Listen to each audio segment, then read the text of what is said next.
नमस्कार, आप देख रहे हैं कालचक्र। मैं हूं आपके साथ अंजलि आनंद और मेरे साथ हैं प्रश्न कुंडली विशेषज्ञ पंडित सुरेश पांडे जी। बहुत बहुत स्वागत है पंडित जी आपका। धन्यवाद। मंगल करेगी श्री सत्यनारायण कथा, हर सुख दिलाएगी सत्यनारायण कथा। जानिए सत्यनारायण कथा के 7 लाभ। जी हाँ, सत्यनारायण कथा के बारे में तो हम सभी को ही पता है, लेकिन क्या इसे घर में कब करना चाहिए, इस कथा को किस दिशा में बैठकर करना चाहिए, इस कथा में किन बातों का ध्यान रखना चाहिए और क्या सावधानियां रखनी चाहिए, यही बताने वाले हैं आज कालचक्र में पंडित सुरेश पांडे जी। क्योंकि सत्यनारायण की कथा से आपको जीवन के 7 सुख, 7 लाभ और 7 लक्ष्य मिल सकते हैं। तो बने रहिए कालचक्र के साथ। इसके अलावा अगर आपका भी कोई सवाल है तो आप हमें फोन कर सकते हैं। हमारा नंबर है 0120-665-2415। अपनी चर्चा की हम शुरुआत करें उससे पहले जान लेते हैं आज का शुभ मुहूर्त।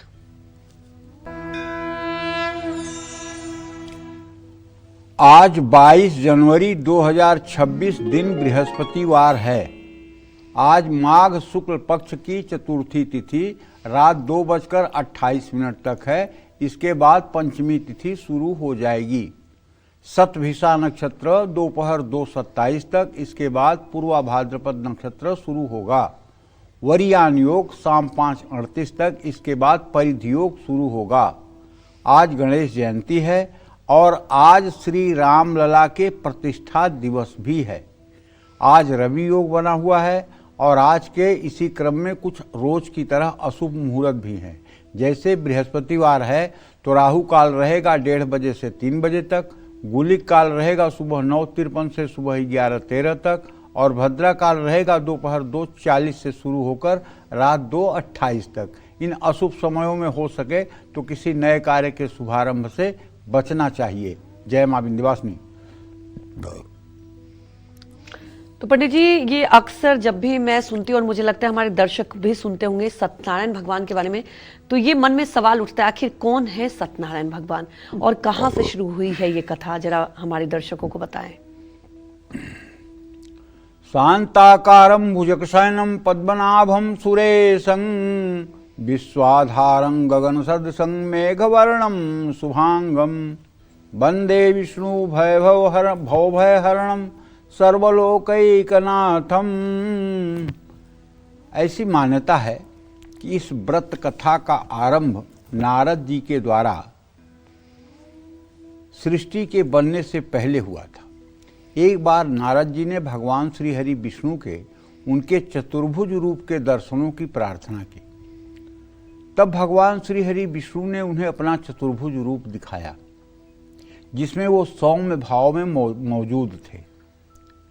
नारद जी ने जब श्री हरि से प्रार्थना की कि वह इस रूप में अपने 8 स्वरूप को दिखाएं, तो भगवान श्री हरि ने अपने 8 भावों के साथ नारद जी को चतुर्भुज रूप में दर्शन दिए।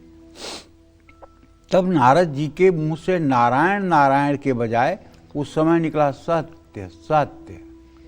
इसी के बाद से जब सृष्टि बनी तब नारद जी ने मनुष्यों को सत्यनारायण व्रत कथा बताई। सत्य को नारायण से जोड़ा। सत्य को नारायण के रूप में पूजना ही सत्यनारायण की पूजा है। इसका दूसरा अर्थ यह है कि संसार में एकमात्र नारायण ही सत्य तत्व है, बाकी सब माया है। मानस में लिखते हैं, जाने जेहि जग जाई हेराई, जागे जथा स्वपन भ्रम जाई। जिसको जानने के बाद ये संसार गायब हो जाता है, जैसे सोकर उठने के बाद स्वप्न गायब हो जाता है, उसी तरह से प्रभु को जानने के बाद ये संसार शेष नहीं रहता, ये संसार गायब हो जाता है। जाने जेहि जग जाई हेराई, जागे जथा स्वपन भ्रम जाई। बाकी सब माया है। गो गोचर जहाँ तक लग जाई, तह तह माया जानहु भाई। जहाँ तक आपकी दृष्टि जा रही है, जहाँ तक आप देख सकते हैं, जहाँ तक आपका मन जा रहा है, वहां हर जगह माया ही माया है, इसमें कोई संदेह नहीं है। और सत्य तत्व में ही सारा जगत समाया हुआ है। मत्तम परतरम नान्यत किंचित धनंजयः, मेरे सिवा इस चराचर जगत में कुछ भी नहीं है, मैं ही मैं हूं। सत्य के सहारे ही शेष भगवान पृथ्वी को धारण करते हैं। भगवान सत्यनारायण विष्णु भगवान के ही एक रूप हैं। सत्यनारायण भगवान कमल के पुष्प पर विराजमान हैं। उनके 4 हाथ हैं, 2 हाथ कंधों से ऊपर उठे हुए हैं, दाहिने हाथ में चक्र है, बाएं हाथ में शंख है और नीचे के दाहिने हाथ में गदा है कौमुद की और बाएं हाथ में कमल का फूल है। तो ये आशीर्वाद की मुद्रा में भी है। सत्यनारायण भगवान का चतुर्भुज स्वरूप है। सत्यनारायण देव यज्ञैव निशामुखे, इनका केवल चिंतन और स्मरण करने से रोग शोक से व्यक्ति को मुक्ति मिल जाती है। जानते हैं, हमारे किसी भी अनुष्ठान में जब कोई भी व्यक्ति अनुष्ठान में बैठता है या साधना करने बैठता है या पूजा में बैठता है, तो पहला मंत्र जो प्रयुक्त होता है वो मंत्र प्रयुक्त होता है ओम अपवित्रः पवित्रो वा सर्वावस्थां गतोऽपि वा यह स्मरेत पुंडरीकाक्षः स वायाभ्यंतरः शुचिः। क्योंकि बाहर के अंगों को तो हम स्नान करके पवित्र कर लेते हैं, लेकिन अंदर जहाँ मलमूत्र बन रहा है, जहाँ हर समय गंदगी बन रही है, वहाँ को हम कैसे पवित्र करें? तो वहाँ को पवित्र करने के लिए यह स्मरेत पुंडरीकाक्षः, पुंडरीकाक्ष कहते हैं भगवान श्री हरि विष्णु को। जब इनका स्मरण हृदय में होता है तो भीतर बाहर दोनों जगह पवित्रता हो जाती है। कैसा भी व्यक्ति अपवित्र अवस्था में हो, अगर वो अपने हृदय में भगवान श्री हरि विष्णु का चतुर्भुज रूप ध्यान कर ले तो मैं दावे के साथ कह सकता हूँ वो सब प्रकार की पूजा करने के योग्य हो जाएगा। और चाहे वो संगम में नहा ले, चाहे त्रिवेणी में नहा ले, लेकिन अगर भगवान विष्णु का ध्यान नहीं कर रहा है तो वो अंदर से पवित्र नहीं माना जाएगा। ये शास्त्रों का वचन है। इसलिए भगवान श्री हरि विष्णु के स्वरूप का मन में ध्यान चिंतन का अभ्यास करना चाहिए। ये सभी सनातनी के लिए आवश्यक है। जय मां विंध्यवासिनी। तो चलिए आगे भी चर्चा करेंगे, उसके पहले जान लेते हैं मेष राशि का राशिफल। कैसी रहेगी आर्थिक स्थिति, कामकाज, रिश्ते और सेहत, साथ ही क्या है आज का उपाय, शुभ अंग और शुभ रंग।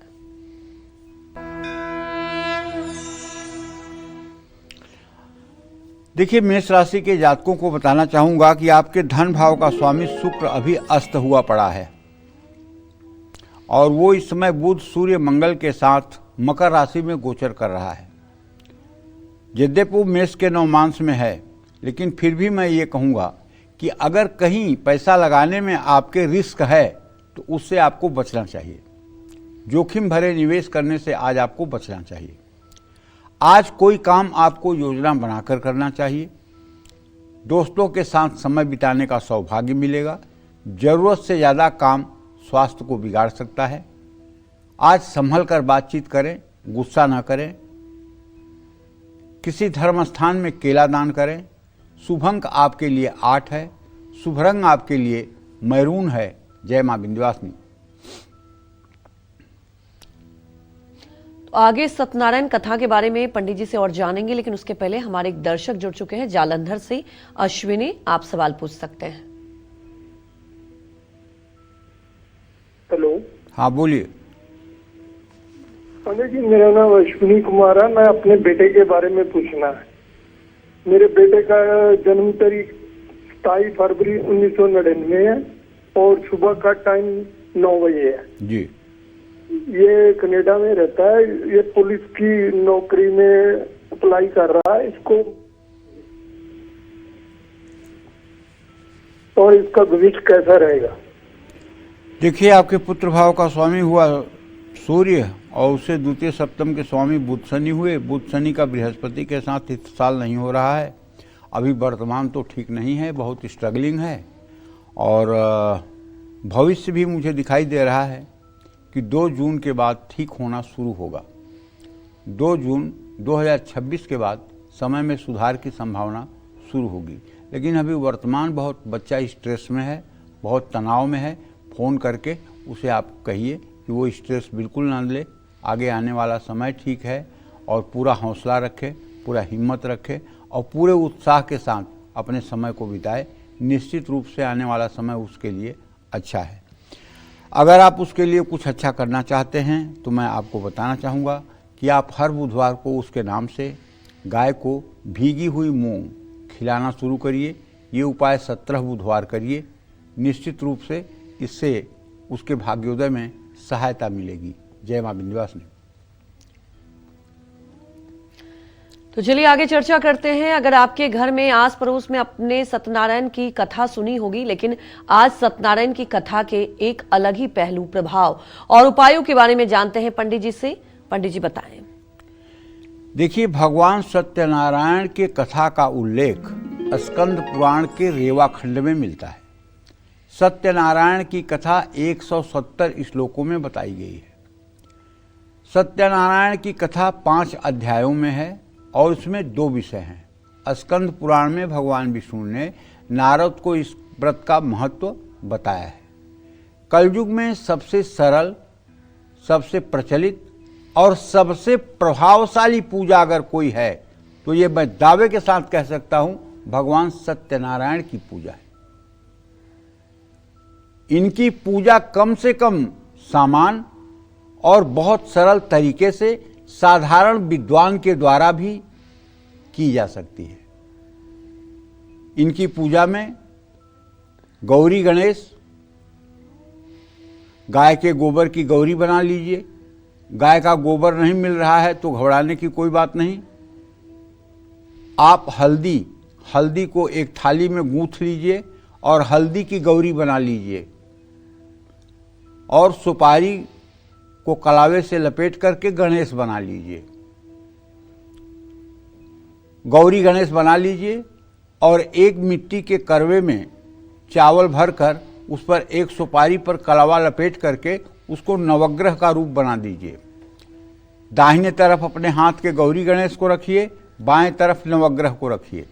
एक छोटा सा कलश स्थापित करिए, उसमें पंच पल्लव डालिए, जल डालिए, कुसा डालिए, दुर्वा डालिए। उसके ऊपर एक मिट्टी के करवे में चावल भर कर रख दीजिए। उसके ऊपर एक नारियल चुन्नी में लपेट कर रख दीजिए और एक घी का दिया दाहिने हाथ पूजा शुरू होने से पहले जला लीजिए।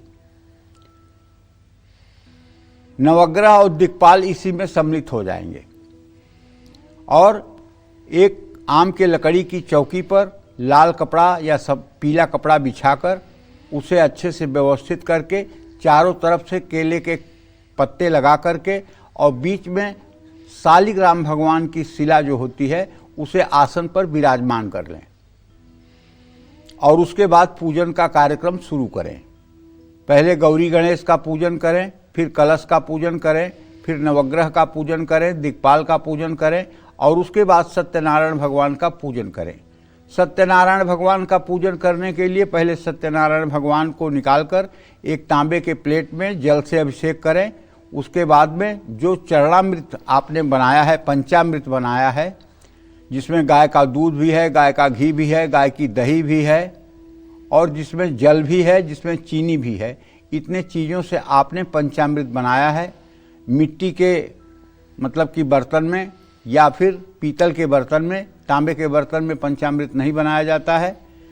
अगर आपने बनाया है तो उसमें ही सत्यनारायण भगवान के स्वरूप में जो शालिग्राम की शिला है उसे डुबा करके और उनको मतलब कि अभिषेक करके फिर शुद्ध जल से उसी में धो करके और उन्हें साफ कपड़े से पोंछ करके फिर आसन पर विराजमान करिए और उन्हें एक जनेऊ और थोड़ा सा कलावा समर्पित करके और उसके बाद में चंदन लगा करके धूप दीप नैवेद्य से विधिवत मंत्र द्वारा भगवान का पूजन करिए।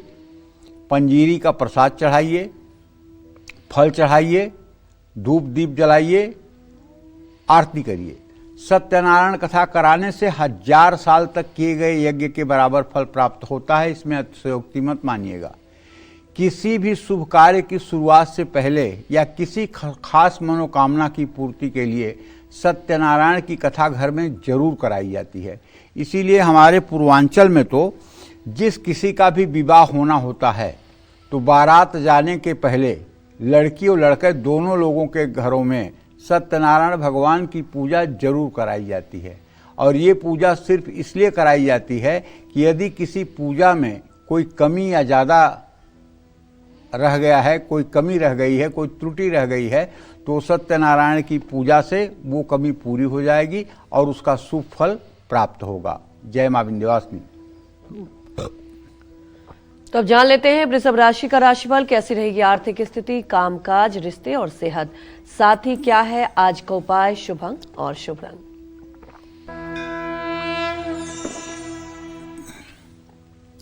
देखिए, आपका राशि स्वामी शुक्र इस समय अस्त हुआ पड़ा है। आपके धन भाव का भी स्वामी इस समय अस्त हुआ पड़ा है। आप यदि वृषभ राशि के जातक हैं तो मैं आपसे कहना चाहूँगा, आप अपना बजट देख करके संभल कर खर्च करें। किसी के उकसावे में आकर के बहुत ज़्यादा उत्साहित होकर के अपना बजट न बिगाड़ें।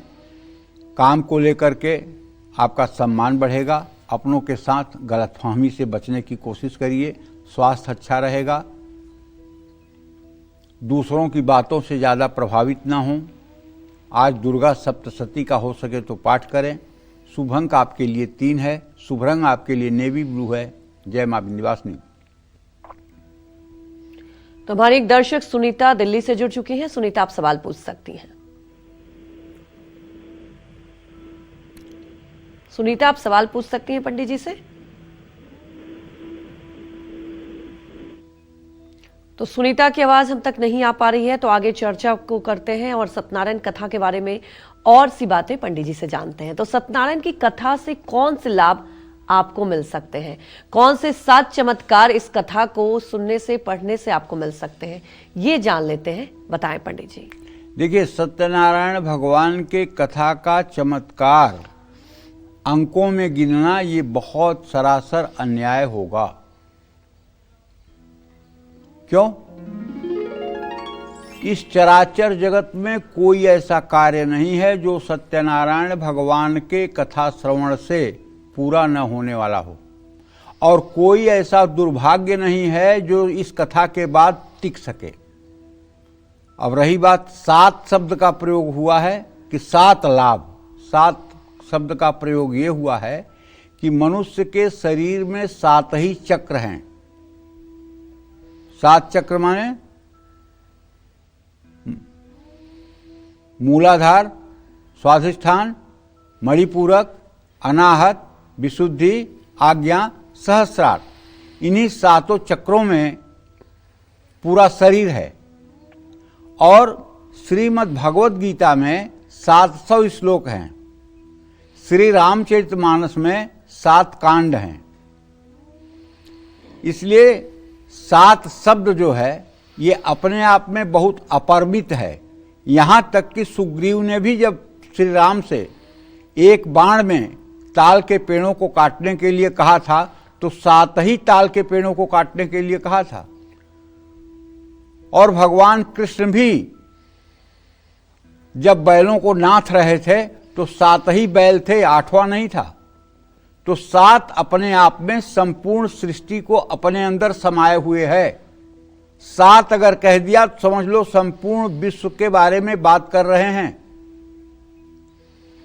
सत्यनारायण भगवान के श्रद्धा से पूजन अर्चन करने से कोई मनोकामना अधूरी नहीं रह सकती। बशर्ते आजकल एक नया ट्रेंड चला हुआ है।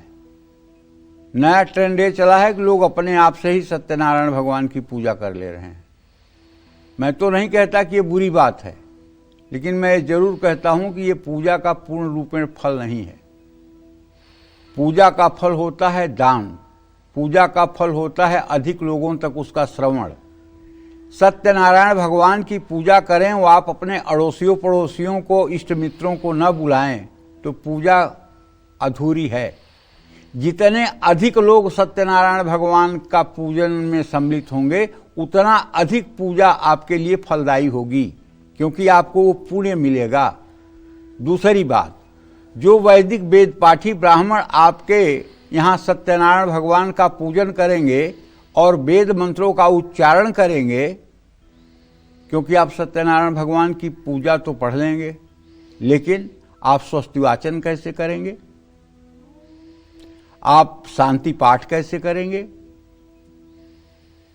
आप भगवान के हर मंत्रों से उनकी पूजा कैसे करेंगे।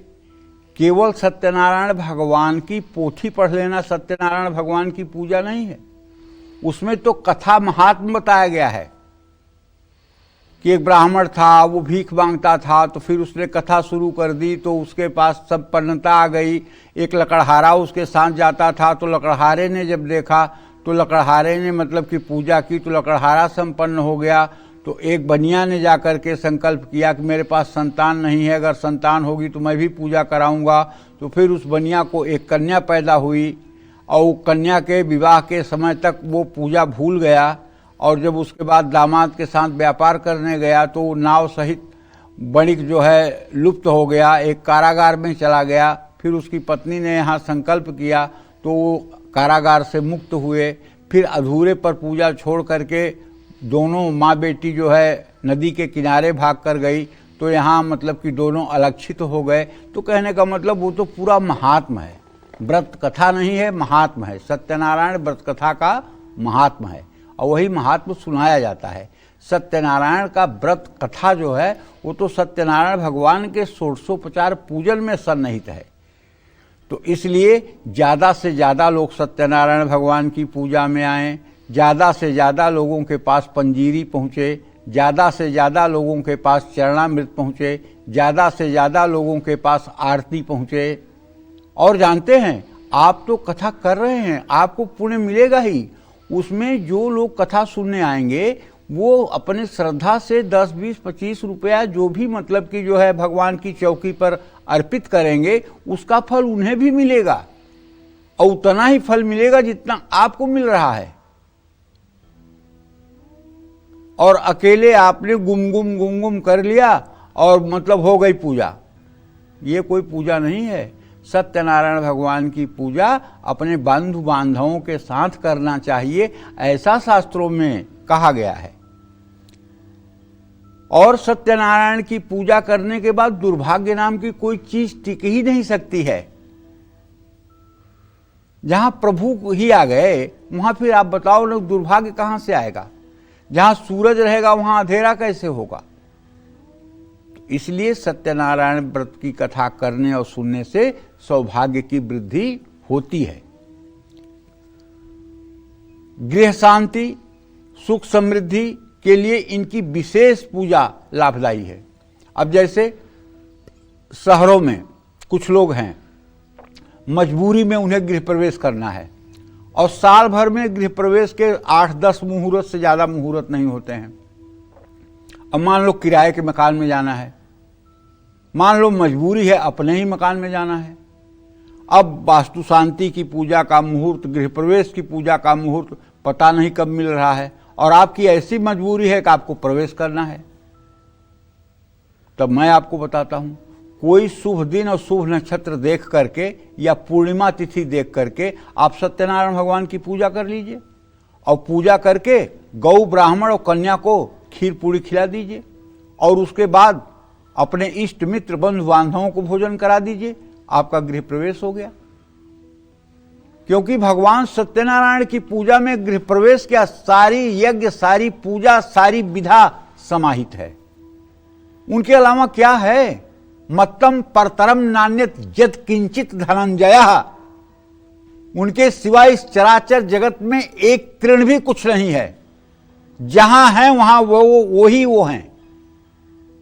सिय राम मैं सब जग जानी, करहूं प्रणाम जोरी जुग पानी।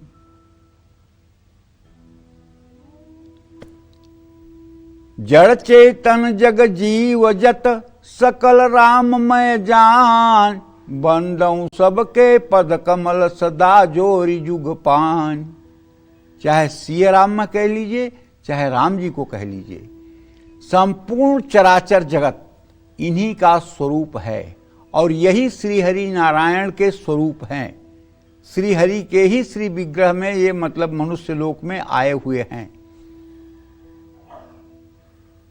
तो सत्यनारायण देव यज्ञैव निशामुखे एकदा नारदो योगी परानुग्रह कांक्षया पर्यटनम विविधाना मर्त्यलोके मुपागता। नारद ने जब इस दुनिया के लोगों को दुखों से ग्रसित देखा, तब उनके ऊपर कृपा करके उन्होंने भगवान विष्णु से पूछ करके इस सत्यनारायण व्रत कथा का आयोजन इस जनमानस के लिए सुलभ किया। सुखद वैवाहिक जीवन के लिए लाभकारी है। मैं तो कहता हूं, जिन घरों में अभाव है, जिन घरों में आए दिन कोई बीमार रहता है, जहां कर्ज से आप संतृप्त हो गए हैं, कर्ज से एकदम डूबने वाले हैं, जहां सारे आशा के किरण आपके समाप्त हो रहे हैं, आप एक बार मेरे कहने से 1 साल तक हर पूर्णिमा पर सायंकाल पूरे दिन व्रत रह के भगवान विष्णु के नाम पर और सायंकाल सत्यनारायण भगवान का पूजन करिए और अपने शक्ति सामर्थ्य के अनुसार पूजा कराने वाले को भोजन करा करके दक्षिणा दीजिए। अपने अड़ोस पड़ोस के लोगों में पंजीरी और चरणामृत का वितरण करवाइए। आप देखिए ना, 1 साल के अंदर जिंदगी बदल जाएगी। 1 साल के अंदर जिंदगी बदल जाएगी। ये मेरा आजमाया हुआ उपाय है। और सबसे सरल अगर सनातन धर्म में कोई पूजा है तो वो सत्यनारायण व्रत कथा है। आपको विश्वास कराऊं, जब मैं 15 साल का था तब मैं सत्यनारायण भगवान की पूजा कर लेता था।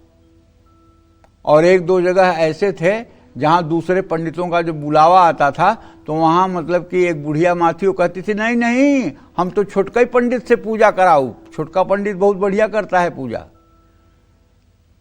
तो सरल थी पूजा, इसलिए 15 साल की उम्र में भी मैं करा लेता था। और बाकी पूजाओं में बड़ा तामझाम है, बड़ा उसमें नियम कानून है। और इसमें तो सत्यनारायण भगवान की पूजा में कुछ नहीं, केवल मंत्रों को बोलते जाइए और भगवान का चरणामृत पंचामृत में स्नान करा दीजिए और बढ़िया से धूप दीप करवा दीजिए और खूब बढ़िया शंख बजाते रहिए, हवन करवा दीजिए, पंजीरी बंटवा दीजिए, चरणामृत बंटवा दीजिए। शंख की ध्वनि से ही सारा काम हो जाता है। जय मां विंध्यवासिनी। तो चलिए अब जान लेते हैं मिथुन राशि का राशिफल कैसा रहेगा आज का इनका पूरा दिन। मिथुन राशि के जातकों को बताना चाहूंगा कि देखिए, आपका राशि स्वामी बुध इस समय अष्टम भाव में अस्त हुआ पड़ा है। यद्यपि बृहस्पति आपके राशि में है तो ये एक बात का संकेत तो कर रहा है कि धर्म कर्म में आपका धन खर्च हो सकता है। ये गलत भी नहीं है। आज आप लंबी योजनाओं में जोखिम ना उठाएं। वैवाहिक जीवन में मनमुटाव हो सकता है। शारीरिक और मानसिक स्वास्थ्य आपका ठीक रहेगा। किसी चीज के अभिमान से बचने की जरूरत है। धर्मस्थान में सेवादान देना चाहिए। शुभ अंक आपके लिए 2 है। शुभ रंग आपके लिए हल्का पीला है। जय मां विंध्यवासिनी। तो जान लेते हैं कर्क राशि का राशिफल कैसा रहेगा आज का इनका पूरा दिन। कर्क राशि का स्वामी चंद्रमा इस समय 10वें भाव में राहु के साथ ग्रहण दोष में है।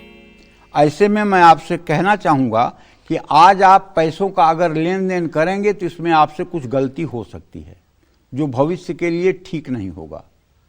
आज ऑफिस में नेगेटिविटी बढ़ेगी। वैसे भी मैं अपने दर्शकों को कहता हूं कि अगर हो सके तो बृहस्पतिवार को पैसा किसी को नहीं देना चाहिए। बुधवार को पैसा जमा जरूर करना चाहिए। मंगलवार को कर्ज उतारना चाहिए। बृहस्पतिवार को अगर किसी को पैसा देना है तो उसको टरका दीजिए, उसको कह दीजिए कि कल देंगे, क्योंकि बृहस्पतिवार को पैसा देने से धनहानि होती है।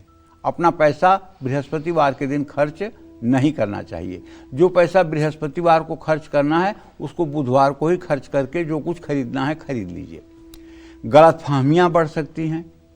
तनाव के कारण सेहत पर असर पड़ सकता है। हर बात पर भरोसा आपको नहीं करना चाहिए।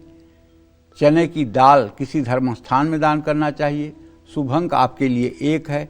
शुभ रंग आपके लिए क्रीम है। जय मां विंध्यवासिनी। सत्यनारायण की कथा के 7 लाभ कौन से हैं, यही बता रहे हैं आज हमें पंडित सुरेश पांडे जी।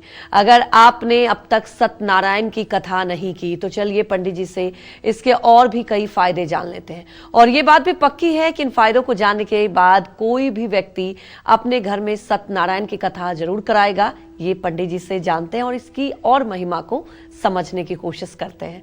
बताएं पंडित जी। भगवान सत्यनारायण की महिमा कहने में जी, शेष और शारदा भी असमर्थ हैं। 1000 मुख वाले शेष जी और सरस्वती जी भी अगर भगवान के गुणों का गान करना शुरू करें तो नेति नेति कह के इनको चुप होना पड़ेगा, क्योंकि ये अनंत हैं। इन्हीं से समस्त ब्रह्मांड की उत्पत्ति हुई है जी। यही सृष्टि करने के लिए ब्रह्मा होते हैं, यही संहार करने के लिए महादेव शिव होते हैं, महादेव होते हैं, और यही पालन करने के लिए श्री हरि होते हैं। और उनके गुणों का गान उनको कोई शब्दों में बांध दे,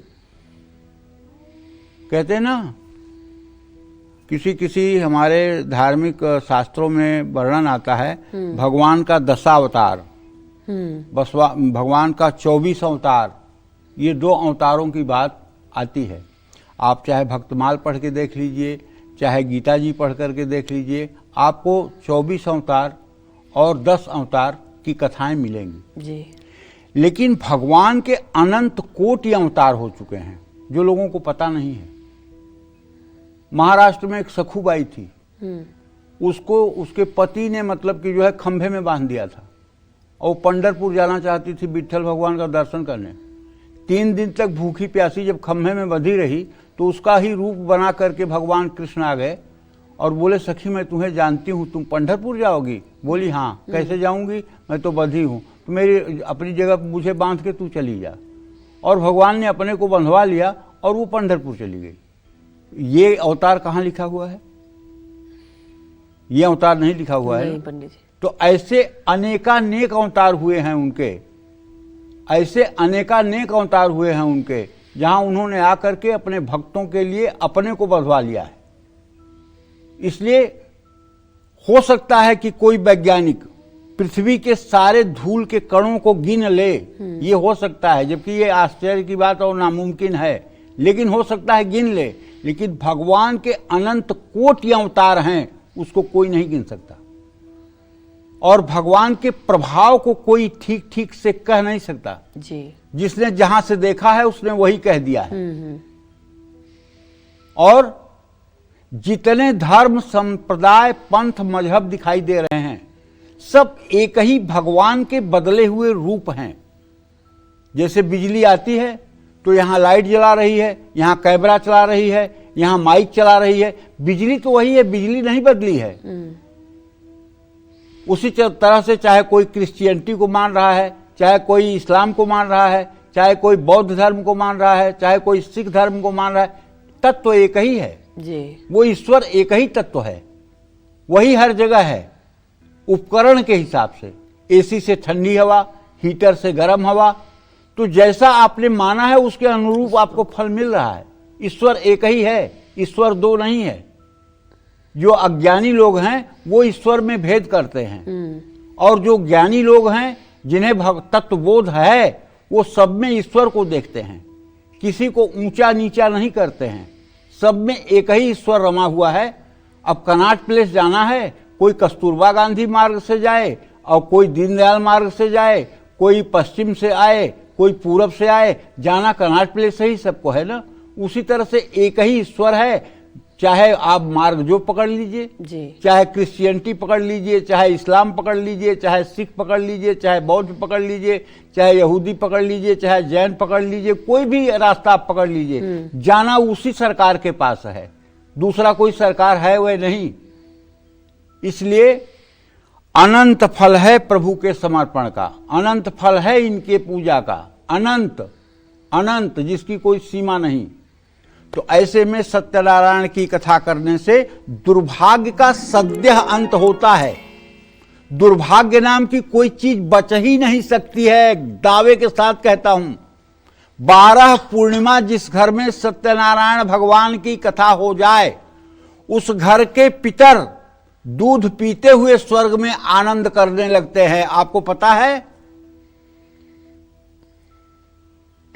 आप अगर प्रेत बाधा, पितर बाधा, भूत प्रेत, नजर, जादू, टोने से परेशान हैं, वो आपके घर में वास्तु दोष है, कलह, बीमारियां, कर्जा से एकदम ग्रस्त हो गए हैं, जीवन जीने की इच्छा नहीं है, तो आप सत्यनारायण भगवान का पूजन करके देखिए।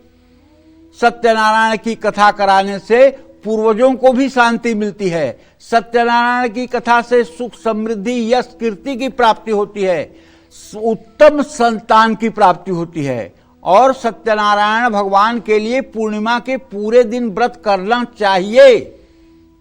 गाय को, ब्राह्मण को, कन्या को खीर पूरी खिलाना चाहिए। हो सके तो अपने अड़ोस पड़ोस के लोगों को भी भोजन कराना चाहिए, नहीं तो कम से कम बढ़िया पंजीरी का प्रसाद और पंचामृत तो जरूर बंटवाना चाहिए। जो लोग इस कथा को ध्यान पूर्वक श्रद्धा से करते हैं और अपने मन पर नियंत्रण स्थापित करने की कोशिश करते हैं, उनके मन पर स्वतः नियंत्रण हो जाता है। सत्यनारायण के पाठ से निर्धन व्यक्ति भी धनी हो जाता है, जिज्ञासु व्यक्ति बुद्धिमान हो जाता है, भयभीत व्यक्ति को अभय की प्राप्ति होती है। सत्यनारायण की कथा से कारोबार में समृद्धि आती है और हर तरह से लाभ मिलता है। सत्यनारायण व्रत कथा करने से व्यक्ति का परलोक भी सुधर जाता है। ऐसा व्यक्ति मरने के बाद अच्छे लोगों को जाता है। उसे यमदूत पकड़ने नहीं आते हैं, बल्कि उसे भगवान के पार्षद लेने आते हैं। इसलिए मेरा अपने हर दर्शकों से आग्रह है कि ये पूजा बहुत खर्चीली नहीं है। अगर इस पूजा को करने का आप 12 महीने संकल्प कर लें तो 1000-1500 रुपए में ये पूजा हो जाती है बहुत अच्छे से। और हर पूर्णिमा के दिन व्रत करके उत्साह पूर्वक अगर ये पूजा आप करें तो 1 साल के अंदर ही आपका जीवन बदल सकता है, इसमें कोई संदेह नहीं है। जय मां विंध्यवासिनी। तो आगे जान लेते हैं सिंह राशि का राशिफल कैसा रहेगा आज का इनका पूरा दिन।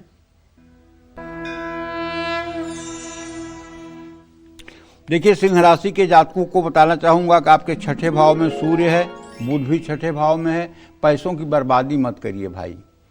नौकरी में अपने गुप्त शत्रुओं से सावधान रहिए। जीवन साथी के साथ सुकून भरा समय व्यतीत होगा। किसी की सेहत पर धन खर्च होगा। खुद को समय दें, दूसरों पर ज़्यादा ध्यान न दें। गाय को मीठी रोटी खिलाएं। शुभ अंक आपके लिए 6 है। शुभ रंग आपके लिए हल्का लाल है। जय मां विंध्यवासिनी। तो हमारे शास्त्रों में पूजा पाठ के नियम है। अगर आप किसी विशेष उद्देश्य से कोई पाठ करते हैं तो फिर उसमें नियमों का पालन करना ही चाहिए। क्या सत्यनारायण की कथा से जुड़ी भी कुछ बातें हैं जिनको हम सभी को खास ध्यान रखना चाहिए? ये भी पंडित जी से समझने की कोशिश करते हैं। बताएं पंडित जी। देखो, किसी भी पूजा या उपासना के लिए कोई न कोई शुभ दिन और शुभ मुहूर्त होता है। सत्यनारायण की पूजा करने के लिए सबसे उत्तम दिन अगर कोई है तो पूर्णिमा तिथि है, एकादशी तिथि है। लेकिन ये भी लिखा हुआ है स्कंद पुराण में, यस्मिन कस्मिन दिने मृत्यु भक्त श्रद्धा समन्विता। कलयुग में किसी दिन भक्ति और श्रद्धा से परिपूर्ण होकर के सत्यनारायण भगवान की व्रत कथा की जा सकती है। यह स्कंद पुराण में रेवाखंड में लिखा हुआ है। यस्मिन कस्मिन दिने मृत्यु भक्ति श्रद्धा समन्विता। और वैसे एकादश्याम च पौर्णमास्याम, एकादशी और पूर्णिमा को करना सबसे ज्यादा हितकारी होता है। गुरुवार के दिन भी सत्यनारायण की कथा करना शुभकारी है। संक्रांति के दिन भी सत्यनारायण की कथा घर में की जा सकती है। जब सूर्य जिस दिन एक राशि से दूसरी राशि में प्रवेश करता है तो उसको संक्रांति कहते हैं। जैसे इस साल 14 जनवरी को दिन में 3:14 पर सूर्य मकर राशि में प्रवेश किया। अगर आप 14 जनवरी के सायंकाल कथा सुनते तो उत्तम पुण्य के आप भागीदार होते। अचानक आपसे परिवार पर कोई संकट अगर आ गया है तो किसी भी दिन सत्यनारायण की कथा की जा सकती है। यदि आप कि परिवार के ऊपर कोई अचानक संकट आ गया है, कोई बीमार हो गया, असाध्य हो गया, तो 150 रुपए मुट्ठी में लीजिए, उसके ऊपर से 2 बार वार करके 3 बार और सत्यनारायण भगवान का ध्यान करके कहिए कि ये पैसा निकाल दे रहा हूं, इनके ठीक होते ही आपका पूजन करवा दूंगा। आप देखिए तत्काल लाभ मिल जाएगा। संध्या का समय पूजन करने के लिए बहुत शुभ है। सत्यनारायण भगवान की कथा उत्तर या पूर्व दिशा की ओर मुंह करके ही करना चाहिए। सत्यनारायण की कथा केले के पेड़ के नीचे करना सबसे उत्तम होता है, लेकिन आप केले के 5 पत्ते लेकर चौकी पर बांध दीजिएगा। केले के पेड़ के नीचे कोई कथा उथा आज नहीं करवाता है। केले के चौकी पर 5 केले के पत्ते आप बांध देंगे तो मंडप जैसा बन जाएगा। ठीक है। सत्यनारायण कथा के भोग में पंजीरी, पंचामृत, केला, तुलसी जरूर शामिल करें। भगवान सत्यनारायण की कथा सुनने के साथ ओम श्री सत्यनारायणाय नमः इस मंत्र का मन ही मन जप करते रहें। सत्यनारायण कथा अपने घर में कराने जा रहे हैं तो तामसी चीज़ों का सेवन, लहसुन, प्याज और गंदी चीज़ों का प्रयोग घर के किचन में बिल्कुल नहीं होना चाहिए। जिस स्थान पर सत्यनारायण भगवान की पूजा होनी है उसे गंगा जल से साफ करके, साफ सुथरा करके तभी पूजा करनी चाहिए। जय मां विंध्यवासिनी। तो अब जान लेते हैं कन्या राशि का राशिफल आगे कि क्या उनके आज की स्थिति है, क्या है शुभंग और शुभ रंग। देखिए, कन्या राशि के जातकों को बताऊं कि आपके पंचम भाव में इस समय 4 ग्रहों की स्थिति है। धन भाव का स्वामी पंचम भाव में है। पैसों को लेकर के आपको जल्दी और सही फैसले लेने होंगे। ऑफिस में किसी से भी सलाह लेने की जरूरत नहीं है। जीवन साथी का सहयोग आपको प्राप्त होगा। ऊर्जा और आत्मविश्वास आपके अंदर बढ़ा रहेगा। व्यर्थ के विवाद से दूरी बनाएं। पीपल में जल चढ़ाएं। शुभ अंक आपके लिए 8 है। शुभ रंग आपके लिए बैगनी है। जय मां विंध्यवासिनी। तो जान लेते हैं तुला राशि का राशिफल कैसा रहेगा आज का इनका पूरा दिन। तुला राशि के जातकों को बताना चाहूंगा कि आपके केंद्र में चतुर्थ भाव में और दसम भाव में, दसम में तो कोई ग्रह नहीं है, लेकिन चतुर्थ भाव में मंगल, सूर्य, बुध, शुक्र की स्थिति है। पंचम में चंद्र, राहु है। छठे भाव में आपके शनिदेव हैं और आपके भाग्य स्थान में बृहस्पति हैं। पुराना निवेश अगर आपने कहीं किया है प्रॉपर्टी में या शेयर बाजार में, कमोडिटी में, तो उससे आपको लाभ मिल सकता है। आज कोई काम अधूरा छूट सकता है। सगे संबंधियों पर आंख मूंद कर भरोसा न करें। जीवन साथी की सेहत का ध्यान रखना होगा। आज संभल कर यात्रा करें। माँ लक्ष्मी को गुलाब के फूलों की माला अर्पित करें। शुभ अंक आपके लिए 3 है। शुभ रंग आपके लिए बैगनी है। जय मां विंध्यवासिनी। सत्यनारायण की कथा का क्या आखिर महत्व है, इसके क्या फायदे हैं, ये तो आपको पंडित जी ने बता दिए। लेकिन अगर आप भी अपने घर में ये कथा करना चाहते हैं तो इसकी विधि क्या है, इसका पाठ किस तरह से किया जाना चाहिए, ये जान लेते हैं पंडित जी से। बताएं पंडित जी। देखिए, कैसे करें घर में सत्यनारायण की कथा, अब ये मैं आपको बताता हूँ। घर के ब्रह्मस्थान पर केले के पत्तों से मंडप बनाएं। चौकी पर आम की लकड़ी की चौकी हो या चंदन की लकड़ी की चौकी हो। अगर ये दोनों चौकी नहीं है तो चंदन थोड़ा सा घिस करके और उसका चौकी के ऊपर लेप करके, फिर पीला कपड़ा उसके ऊपर बांध करके, फिर उसके चारों पाए में 4 केले के पत्ते बांध करके और ऊपर से चारों पत्तों को एक करके बांध करके और एक बढ़िया चौकी बना लीजिए। और सत्यनारायण का जो विग्रह है वो शालिग्राम की मूर्ति है। उस विग्रह को, उस चित्र की स्थापना मंडप के अंदर कर दीजिए। कलश और दीपक की भी स्थापना करिए। सबसे पहले गौरी गणेश और कलश का पूजन करने के बाद नवग्रह का पूजन करिए, दिक्पाल का पूजन करिए। इसके बाद हाथ में अक्षत फूल लेकर के भगवान सत्यनारायण का ध्यान करिए।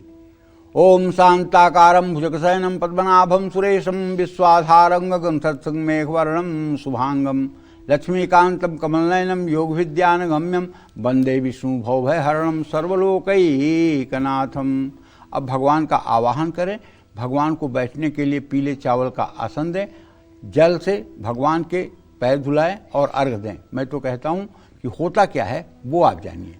जल से पहले शालिग्राम की शिला का स्नान करा के, बाद में उसी शालिग्राम की शिला को पंचामृत में डुबो करके और फिर जल से स्नान करा के और फिर उनको साफ कपड़े से पोंछ करके आसन पर विराजमान कराया जाता है। इसके बाद भगवान का मतलब कि वही जो पंचामृत है उससे स्नान कराने के बाद फिर से भगवान सत्यनारायण को शुद्ध जल से स्नान कराने के बाद वस्त्र के रूप में कलावा अर्पित करके, जनेऊ अर्पित करके, चंदन, चावल, फूल, तुलसी दल, पंजीरी, दुर्वा अर्पित करके उन्हें स्थापित कर दीजिए। इसके बाद भगवान को धूप दीप दिखाकर मिठाई फल अर्पित कर सकते हैं, या जो भी आपके पास पूजन उपचार हो। भगवान को पान का पत्ता और सुपारी जरूर चढ़ाइएगा। तांबूलम मुखभूषणम, पूजा से पहले कुछ दक्षिणा भी अर्पित करिएगा। इसके बाद व्रत कथा सुनिएगा और 5 बार शंख ध्वनि होगी और आरती करिएगा। इसके बाद फल और प्रसाद का वितरण करिएगा। जय मां विंध्यवासिनी। तो चलिए अब जान लेते हैं वृश्चिक राशि का राशिफल कैसा रहेगा आज का इनका पूरा दिन। वृश्चिक राशि के जातकों को बताना चाहूंगा कि आपके चतुर्थ भाव में चंद्र राहु है और उसका स्वामी है शनि, जो पंचम में बैठा हुआ है। आज अगर किसी प्रॉपर्टी का टोकन मनी आप देना चाहते हैं तो दे सकते हैं। काम को लेकर के नई योजनाएं बनेंगी। आज अपनों से ज़्यादा उम्मीद न रखें, तनाव के कारण सेहत प्रभावित होगी। आज गुस्सा और अहंकार से बचें। आज शिवलिंग पर जलाभिषेक करें। शुभ अंक आपके लिए 3 है, शुभ रंग आपके लिए पीला है। जय मां विंध्यवासिनी। चलिए अब बात कर लेते हैं धनु राशि की। क्या कहता है धनु राशि का राशिफल कैसा रहेगा आज का इनका पूरा दिन।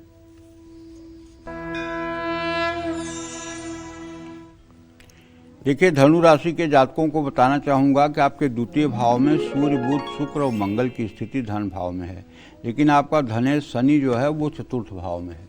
फिजूल खर्ची से बचिए भैया और बजट बना करके चलिए। अपनी कार्यशैली में सुधार लाइए और कभी ओवर कॉन्फिडेंस में अभी 2028 मार्च तक मत रहिए। रिश्तों में गलतफहमियां बिल्कुल मत आने दीजिए। ज़्यादा काम के कारण स्ट्रेस बढ़ सकता है। आज कोई भी फैसला सोच समझ कर लीजिए। ओम नमो भगवते वासुदेवाय का यथासंभव मंत्र जप कर लीजिए। शुभ अंक आपके लिए 9 है, शुभ रंग आपके लिए ग्रे है। जय मां विंध्यवासिनी। तो चलिए बात कर लेते हैं मकर राशि वालों के बारे में, जानते हैं आज उनका भाग्य कितना मजबूत है।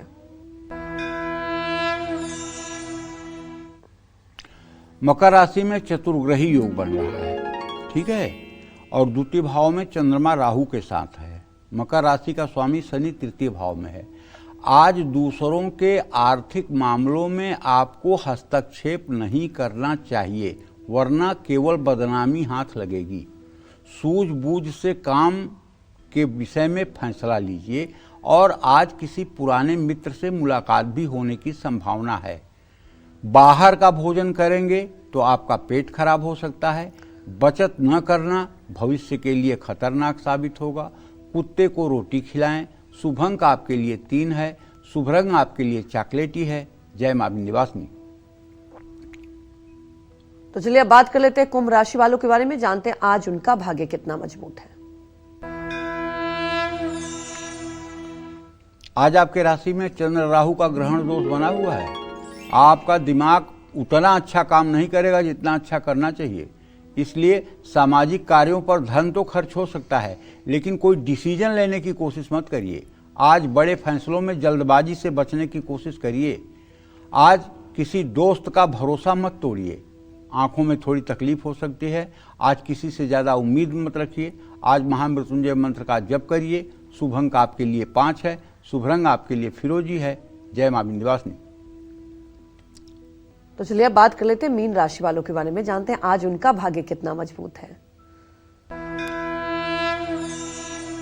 वैसे तो मीन राशि में शनि देव हैं और मीन राशि का स्वामी बृहस्पति इस समय चतुर्थ भाव में मिथुन राशि में गोचर कर रहा है, लेकिन व्यय भाव में चंद्र राहु की स्थिति देखकर भाई डर ये लग रहा है कि आज कुछ ऐसी परिस्थिति उत्पन्न हो सकती है जिसमें न चाहते हुए भी आपको कर्ज लेने की नौबत आ सकती है। आज किसी काम में हड़बड़ी न दिखाएं, जल्दबाजी न करें। घर के खर्चों को लेकर के बहस न करें। माँ की सेहत बिगड़ सकती है। किसी की बातों से भ्रमित न हों। उबले आलू गाय को खिलाएं। शुभ अंक आपके लिए 1 है, शुभ रंग आपके लिए सफेद है। जय मां विंध्यवासिनी। तो हमारी एक दर्शक सुनीता दिल्ली से जुड़ चुकी हैं। सुनीता, आप सवाल पूछ सकती हैं। नमस्कार पंडित जी। हाँ, सदा सुखी रहिए। जी, मैं अपने बेटे के बारे में पूछना चाहती हूँ। वो 25 नवंबर 2007 उनका जन्म है। वह CFA का कोर्स कर रही है अभी फिलहाल। क्या उसको वही सरकारी क्षेत्र में जाना चाहिए या प्राइवेट में? और ठीक है, और कुछ? कितने ग्राम का और किस हिसाब से मतलब होना चाहिए? क्या? और मेरे पति प्रॉपर्टी का काम करते हैं। वो जहाँ भी काम करते हैं ना, तो उनका पैसा हमें जो जिनके साथ करते हैं ना, वो रोक लेते हैं। उनको पूरा पैसा नहीं देते हैं उनकी मेहनत का। और इसके लिए भी हम क्या करें? हाँ, तो देखिए, पहला काम तो ये है कि आपके बेटी के प्रश्न लगने के हिसाब से सरकारी नौकरी के योग की संभावना तो बहुत कम दिखाई दे रही है, लेकिन प्रयास करना चाहिए। मेरे कहने से रुकना नहीं चाहिए। आगे जो होगा वो ईश्वर करेगा, लेकिन उम्मीद बिल्कुल न के बराबर है। रही बात आपके पति के पैसे रुकने की, तो महारानी ऐसा है कि आजकल ज़माना बड़ा ख़राब है। काम करवाते समय सब बहुत अच्छे से करवा लेते हैं, बाद में पेमेंट करना होता है तो उनका असली चेहरा सामने आ जाता है। ये आपके पति के साथ नहीं, इस प्रोफेशन में काम करने वाले 90% लोगों के साथ ये हो रहा है। आप रोज़ श्री सूक्तम के 16 मंत्रों का सुबह शाम पाठ करना शुरू कर दीजिए, श्री यंत्र की पूजा करना शुरू कर दीजिए। आपके पति का कहीं कोई पैसा नहीं फंसेगा, हर जगह से पेमेंट मिलेगा और उनका काम भी अच्छा चलेगा। आप 16 बार सुबह शाम श्री सूक्तम का पाठ करिए। जय मां विंध्यवासिनी। आज रामलला प्रतिष्ठा दिवस है और ऐसे में पंडित जी से ये जानते हैं कि अगर कोई संपूर्ण रामायण पाठ का पुण्य फल पाना चाहता है तो उसे कौन सा चमत्कारी श्लोक का पाठ करना चाहिए। आइए जान लेते हैं, बताएं पंडित जी। नीलांबुजग श्यामल कोमलांगम सीता समारोपित वाम भागम पाणौ महासायक चारु चापम नमामि रामम रघुवंशनाथम। संपूर्ण रामायण का पाठ अगर आज न कर पाएं तो एक श्लोकी रामायण का पाठ कर दीजिए। रामायण का पाठ काफ़ी बड़ा है, ऐसे में जो लोग हर रोज़ रामायण नहीं पढ़ सकते हैं उनको आज मैं एक ऐसे श्लोक के बारे में बताने जा रहा हूँ जिसके पाठ से संपूर्ण रामायण के पाठ के बराबर फल प्राप्त होता है। आदौ राम तपोवनादिगमनम हत्वा मृगम कांचनम वैदेही हरणम जटायुमरणम सुग्रीव संभाषणम बाली निर्दलनम समुद्र तरणम लंकापुरी दाहनम पश्चाद रावण कुंभकर्ण हननम एतद्धि रामायणम। एक श्लोकी रामायण है। इस श्लोक का अर्थ है, राम वनवास गए, वहाँ स्वर्ण मृग का वध किया, वैदेही का रावण ने हरण किया, रावण के हाथों जटायु ने अपने प्राण गंवा दिए, श्री राम और सुग्रीव की मित्रता हुई, बलि का वध किया गया, समुद्र पार हुए, लंकापुरी का दहन हुआ, इसके बाद रावण और कुंभकर्ण का वध हुआ। यही मंत्र रामायण की संक्षिप्त कहानी है। इस मंत्र का जप शांतिपूर्वक करने से बुरे विचार दूर होते हैं, नकारात्मक ऊर्जा खत्म होती है। पूजा करते समय श्री राम प्रतिमा के सामने इस मंत्र का 11 या 21 बार जप करने से रामायण पढ़ने के बराबर ही फल मिलता है। ओम राम रामेति रामेति रमे रामे मनोरमे सहस्रनाम तत्तुल्यम राम नाम वरानने। ये राम रक्षा स्तोत्र का आखिरी मंत्र है। भगवान शिव ने माँ पार्वती से ये कहा है, तो इसलिए भैया आप राम रामेति रामेति रमे रामे मनोरमे सहस्रनाम तत्तुल्यम राम नाम वरानने, ये आप भी याद कर लीजिए, अपने बच्चों को याद कराइए।